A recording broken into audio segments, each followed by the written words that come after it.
എന്തെങ്കിലുമൊക്കെ വേണമെങ്കിൽ മാമനോട് പറഞ്ഞാൽ മതി, മാമനോട് എത്തിച്ചു തരാം കേട്ടോ. നന്നായിട്ട് പഠിക്കണം കേട്ടോ. ഹാപ്പി ആയിട്ടിരിക്കണം.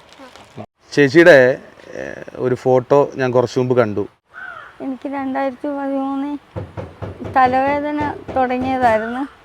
2013 കണ്ടുപിടിക്കുന്നത് ബ്രെയിൻ ട്യൂമറാണ്. അതിന് മരുന്ന് ആദ്യം ഇൻഡോ അമേരിക്കനിലായിരുന്നു. പിന്നെ അവിടുത്തെ ചികിത്സ ചിലവ് താങ്ങാതായി പിന്നെ ശ്രീചിത്രയിലോട്ട് മാറി. ഈ ബ്രെയിൻ ട്യൂമറിന് മരുന്ന് കഴിച്ച് അതിൻ്റെ ബാലൻസ്ഡായിട്ട് വന്ന അസുഖമാണ് ഈ സ്ക്ലീറോഡെർമ എന്ന് പറയുന്ന അസുഖം. അതാണ് എന്നെ ഇപ്പോൾ നശിപ്പിച്ചുകൊണ്ടിരിക്കുന്നത്. ഭക്ഷണം കഴിക്കാനായിട്ടുള്ള ബുദ്ധിമുട്ട് ചേച്ചിക്കുണ്ടല്ലേ? ഒരു നേരമുണ്ട്. ഒരു 3 മാസം പ്രായമുള്ള കുഞ്ഞുങ്ങൾക്ക് ചോറ് ഉടച്ചു കൊടുക്കത്തില്ലേ, അതുകൂട്ട് ഉടച്ചു വാരി അമ്മ